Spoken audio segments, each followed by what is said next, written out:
250 years of slavery, 100 years of Jim Crow, sharecropping, the Ku Klux Klan, lynchings, bombings, mass incarceration, the separation and destruction of the black family. All of that has had an effect on our mind.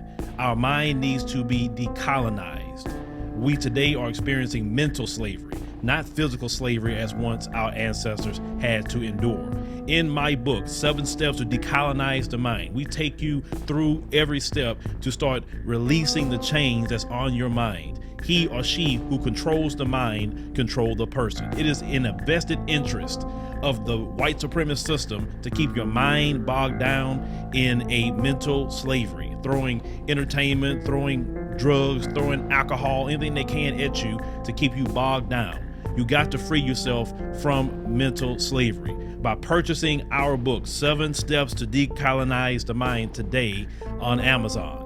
Make sure you share it with your family, share it with your friends. Everyone can benefit from decolonizing the mind, because once your mind is decolonized, you will never be put to sleep again.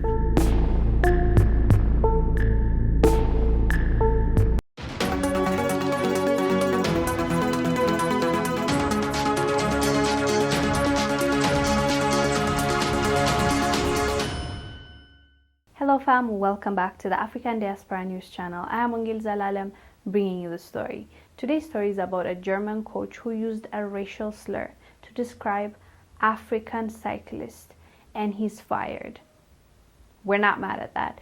So what happened was, they were cycling and the coach was shouting. The person he's coaching, the German athlete cyclist, was behind the Eritrean and an Eritrean and an Algerian cyclist. He's behind them riding. So the coach started yelling at the German cyclist, "Get the camel riders," implying that Africans ride camels, and instead of saying, "Pass them, you can do it, go ahead," all that. Who needs that? Just say, "Pass the camel riders." And clearly the Africans were beating the Germans, so apparently they can ride cycles and camels as well.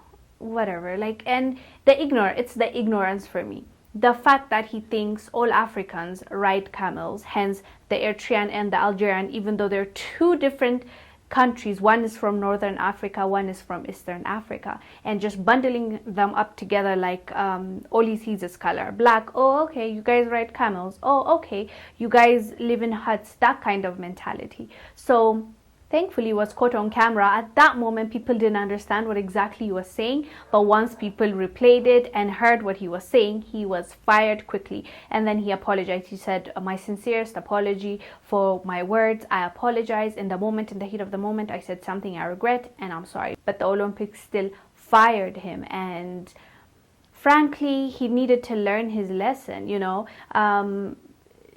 This is the Olympics. The thing is, Olympics is about people coming together and competing from all over the world. And unfortunately, when you do that, you'll bring in racists as well, because you're bringing people from everywhere. And these athletes face a lot of racism. At least what I'm happy about right now is it's being discussed. Before, like, the older generation athletes that were coming from Africa and other countries were being discriminated against, but they didn't feel like they can talk about it. They didn't feel comfortable enough, so it just went unnoticed. Nobody talked about it, nobody addressed it, and they just came home with whatever they faced. But now they're being given the platform to talk about it if somebody does something to them that is not right, if they get discriminated against or they face harassment. And the Algerian cyclist was asked how he felt about it, and he said, "This is not even the worst thing I've faced. I hear this all the time, and whatever, it doesn't mean much to me." I like the fact that he was unbothered by this and not feel disheartened. He just continued doing his thing. He actually tweeted about this situation, and I thought it was really funny. He wrote, "Well, there's no camel race in the Olympics. That's why I came to cycling. At least I was there in #Tokyo 2020. So obviously he's not letting it get to him, and he's just determined to winning this competition. So good for them, Good luck to all of them, and hopefully the German coach learned a thing or two after this incident. I am Wongel Zelalem bringing you this story. Let us know down below what your thoughts are. I'll see you on the next one. Bye.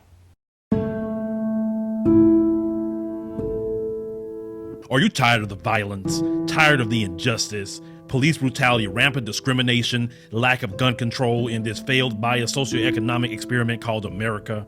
Or maybe you need a break from the relentless grind and want to regain control of your destiny, your wealth, your health, and your purpose. DiversifiedGame.com has the right course for you. Prepare for my first trip to Africa. Looking to reconnect with your roots, start a new business, or just a fresh start. Africa, aka the motherland, is waiting. Don't let the Chinese and the Mzungus have the fun and also take over the motherland. From Cairo to Mombasa, from Dakar to Cape Town, Africa has something for everyone, from business opportunities to the most amazing people, safety, leisure, and landscapes. The opportunities abound. It is time for the diaspora to reconnect with their roots. Time to reconnect with the birthplace of humanity. Africa is the last frontier. Get your head in the game and reclaim your legacy. The writing is on the wall. Babylon is falling. Give up the stress, grind, and violence inflicted on our people on this continent and prepare for a journey of restoration enjoyed by connecting with the land of your ancestors. Check out our new course and kick off your adventure at DiversifiedGame.com. Thank you for watching. Make sure to subscribe to our YouTube channel and download the African Diaspora News Channel app, now available on Google Play and the Apple App Store.